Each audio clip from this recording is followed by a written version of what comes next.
نہیں ہوتا تھا۔ ایک دن وہ میرے پاس بیٹھیں اور بولیں کاش تیرا شوہر زندہ ہوتا۔ میں نے دیکھا ان کی آنکھوں میں زندگی جیسے دھیرے دھیرے بجھ رہی ہو۔ پھر وہ دن آیا جب اماں زمین پر بیٹھ گئی، میں پانی لینے بھاگی مگر جب لوٹی تو وہ خاموش تھیں۔ ان کے چہرے پر عجیب سا سکون تھا، جیسے سب ذمہ داریاں اتار کر لیٹ گئی ہوں۔ ڈاکٹر نے کہا دل کا دورہ تھا، مگر میں جانتی ہوں ان کا دل روز روز ٹوٹتا رہا تھا۔ اب گھر میں کوئی ڈھال نہیں رہی۔ بھائی نے تیسرے دن ہی کہا کہ یہاں رہنا ہے تو کام کرو ورنہ نکل جاؤ۔ میں نے کہا میں کام کر لوں گی مگر بچیوں کو مت مارو۔ اس نے ہنس کر کہا چوریاں چھوڑ دیں تو نہیں ماروں گا۔ کچھ دن بعد اس نے ہمیں دھکے دے کر گھر سے نکال دیا۔ میں نے دروازے پر کھڑے ہو کر آخری بار اس گھر کو دیکھا جہاں میں نے بچپن گزارا تھا۔ اب وہ میرے لیے بند ہو چکا تھا۔ ہم ایک رشتے دار کے صحن میں آ بیٹھے تھے۔ میری بیٹی بھوک سے بلکتی تھی۔ وہ ماموں کے گھر کھانا مانگنے جاتی مگر ہر بار مار کر نکال دی جاتی۔ ایک دن وہ دوڑتی ہوئی آئی، اس کی سانس پھولی ہوئی تھی، آنکھوں میں خوف تھا۔ اس نے کہا اماں میں اب وہاں نہیں جاؤں گی۔ اور پھر ایک صبح میری بیٹی نہیں ملی۔ یہاں میں رکتی ہوں کیونکہ اب کہانی صرف دکھ کی نہیں رہتی، اب تلاش شروع ہوتی ہے اور کچھ راز ایسے نکلتے ہیں جو خون کے رشتوں کو بھی بے نقاب کر دیتے ہیں۔ اس صبح جب میں نیند سے جاگی تو مجھے سب سے پہلے خاموشی نے چونکایا، وہ خاموشی جو اس وقت ہوتی ہے جب گھر میں کوئی سانس کم ہو۔ میں نے آنکھیں کھولیں اور ہاتھ آگے بڑھا مگر میری بیٹی کا وجود وہاں نہیں تھا جہاں ہر صبح ہوتا تھا۔ میں نے پہلے سوچا شاید پانی لینے گئی ہو، شاید صحن میں کھیل رہی ہو، مگر دل نے فوراً انکار کر دیا کیونکہ ماں کا دل سب سے پہلے سچ پہچان لیتا ہے۔ میں نے اس کا نام پکارا، آواز کانپ رہی تھی، گلی میں نکلی، دروازوں پر دستک دی، کسی نے جواب نہیں دیا۔ میں ننگے پاؤں بھاگتی رہی، سورج نکل چکا تھا، لوگ اپنے کاموں میں مصروف تھے مگر میری دنیا رک چکی تھی۔ کسی نے کہا شاید ماموں کے گھر گئی ہو۔ میں وہاں پہنچی تو اس نے دروازہ کھولتے ہی کہا یہاں مت آنا، اور دروازہ بند کر دیا۔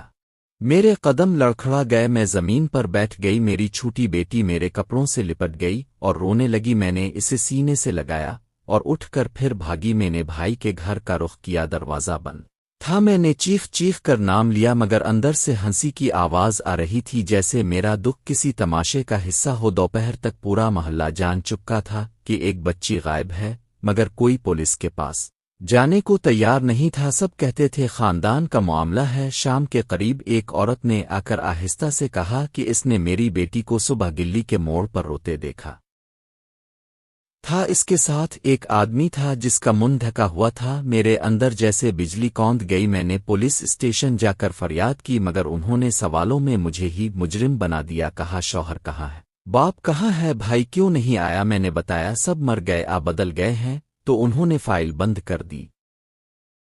رات کو میں سڑک کے کنارے بیٹھی رہی، چھوٹی بیٹی سو گئی اور میں آسمان کو دیکھتی رہی۔ مجھے اماں یاد آئیں، مجھے شوہر یاد آیا، مجھے وہ گھر یاد آیا جہاں سے مجھے نکالا گیا، اور مجھے لگا میری بیٹی بھی اسی دروازے سے نکال دی گئی ہے جس دنیا میں معصوموں کے لیے کوئی جگہ نہیں۔ تیسرے دن ایک خبر پھیلی، گلی کے آخر میں ایک پرانی کوٹھی کے پیچھے نالی کے پاس ایک بچی دیکھی گئی ہے۔ میں وہاں پہنچی تو پولیس بھی تھی، لوگ بھی تھے اور میں بھی تھی، مگر جب میں نے اس جسم کو دیکھا تو میں چیخی نہیں، میں بس بیٹھ گئی کیونکہ وہ چیخ میرے اندر ہی مر چکی تھی۔ میری بیٹی کی آنکھیں بند تھیں، چہرے پر خوف جمع ہوا تھا اور ہاتھ ایسے مڑے ہوئے تھے جیسے اس نے آخری لمحے میں بھی مجھے پکارا ہو۔ پولیس نے کہا حادثہ ہے، مگر میں جانتی ہوں یہ حادثہ نہیں تھا، یہ انجام تھا اس نظام کا جو کمزور کو کچل دیتا ہے اور مضبوط کو بچا لیتا ہے۔ بھائی کو بلایا گیا، بھابھی روئی، پڑوسی سر جھکائے کھڑے رہے، ماموں نے نظریں چرا لیں، اور میں اس سب کے بیچ کھڑی سوچتی رہی کہ اگر اس دن اماں زندہ ہوتی، اگر اس دن کسی نے میری بچی کو ایک بار گلے لگا لیا ہوتا تو شاید آج یہ نالی خالی ہوتی۔ میں نے اپنی بیٹی کو دفنایا اور اس کے ساتھ اپنی آخری امید بھی۔ میں اب زندہ ہوں مگر صرف سانس کی حد تک۔ میں یہ سب اس لیے لکھ رہی ہوں کہ جو پڑھ رہا ہے وہ سمجھے کہ ظلم ایک دن میں نہیں ہوتا، وہ آہستہ آہستہ ہوتا ہے، الزام سے شروع ہو کر خاموشی پر ختم ہوتا ہے۔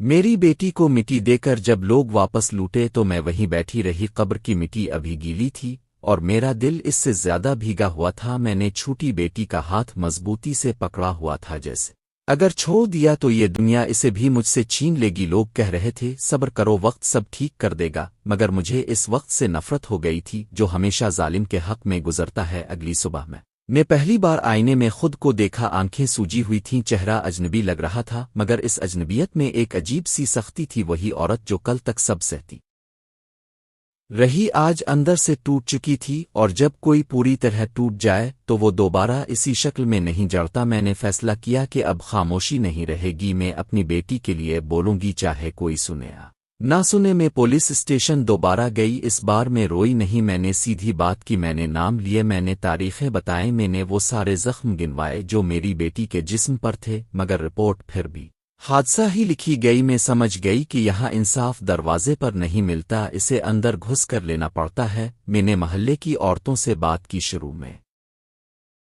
سب ڈری ہوئی تھی، مگر پھر ایک ایک کر کے زبان کھلنے لگی۔ کسی نے کہا اس نے بھائی کو اس دن نالی کے پاس دیکھا تھا، کسی نے کہا بھابھی کی باتوں میں عجیب سا خوف تھا، ایک نے بتایا کہ ماموں اکثر میری بیٹی کو دیکھ کر غصے میں آ جاتا تھا۔ میں نے سب کچھ لکھنا شروع کر دیا، راتوں کو جب چھوٹی بیٹی سو جاتی میں کاغذ پھیلا لیتی اور ایک ایک بات قلم بند کرتی۔ میں نے اپنی زندگی کے وہ حصے بھی لکھے جو میں نے کبھی کسی کو نہیں بتائے تھے، میں نے اپنی کمزوری بھی لکھی اور ان کی درندگی بھی۔ ایک دن ایک صحافی عورت میرے پاس آئی، اس نے کہا کسی نے اسے میرے بارے میں بتایا ہے۔ اس نے میری تحریر پڑھی اور خاموش رہی، پھر اس نے کہا اگر تم اجازت دو تو میں یہ سچ سامنے لانا چاہتی ہوں۔ میں نے اپنی بیٹی کی قبر کی طرف دیکھا اور ہاں کہہ دی۔ خبر چھپی تو محلے میں ہلچل مچ گئی، بھائی کا غصہ آسمان پر تھا، وہ مجھے ڈرانے آیا۔ اس نے کہا خاموش ہو جا ورنہ انجام اچھا نہیں ہوگا۔ میں نے پہلی بار اس کی آنکھوں میں دیکھا اور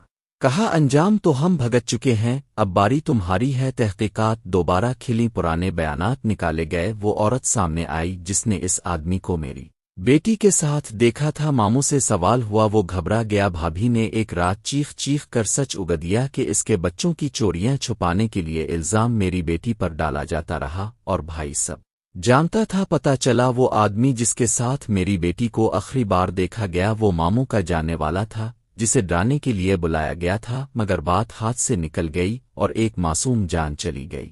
جب فیصلہ آیا تو مجھے خوشی نہیں ہوئی، مجھے سکون بھی نہیں ہوا، بس ایک بوجھ سا ہلکا ہوا۔ میں نے قبر پر جا کر کہا بیٹی میں تجھے واپس نہیں لا سکی، مگر میں نے تجھے بھلایا بھی نہیں۔ اب میں اپنی چھوٹی بیٹی کے ساتھ ایک چھوٹے سے کمرے میں رہتی ہوں، میں اسے ہر دن یہ سکھاتی ہوں کہ ظلم سہنا طاقت نہیں ہوتا اور خاموشی کبھی عبادت نہیں ہوتی۔ وقت آہستہ آہستہ چلتا ہے، مگر جب زخم تازہ ہوں تو وقت کی آہٹ بھی شور بن جاتی ہے۔ میں نے خود کو اسی شور میں جینا سکھایا۔ چھوٹی بیٹی اب ذرا سنبھل گئی تھی، اس کی آنکھوں میں خوف کے ساتھ سوال بھی تھا، اور میں ہر سوال کا جواب پیار سے دیتی تھی، کیونکہ میں نہیں چاہتی تھی کہ وہ دنیا کو اسی کڑواہٹ سے دیکھے جس نے مجھے توڑ دیا تھا۔ صحافی عورت نے میرا ساتھ نہیں چھوڑا، اس نے کیس کو انجام تک پہنچانے کا وعدہ کیا تھا اور اس وعدے کو نبھایا۔ شہر میں ایک NGO نے مجھ سے رابطہ کیا، انہوں نے کہا ہم ایسی عورتوں کے لیے کام کرتے ہیں جو ظلم کے بعد کھڑی ہونا چاہتی ہیں۔ میں نے پہلی بار محسوس کیا کہ میں اکیلی نہیں ہوں۔ میں نے سلائی سیکھنی شروع کی، چھوٹی سی مشین تھی، مگر اس کی آواز مجھے زندہ ہونے کا احساس دلاتی تھی۔ ہر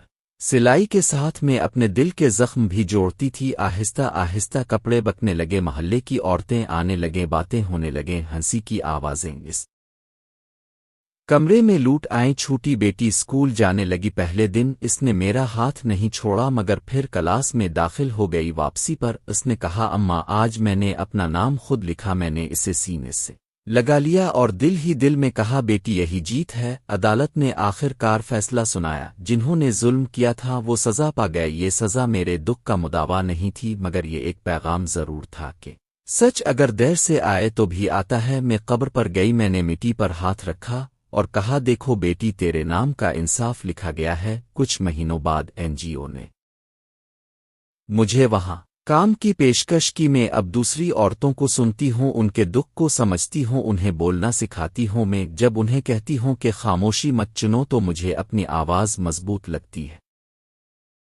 ایک شام چھوٹی بیٹی نے مجھ سے پوچھا اماں کیا ہم خوش ہیں؟ میں نے کھڑکی سے آسمان دیکھا جو آج صاف تھا۔ میں نے کہا ہاں بیٹی ہم خوش ہیں، کیونکہ ہم زندہ ہیں اور سچ کے ساتھ ہیں۔ آج جب میں یہ آخری صفحہ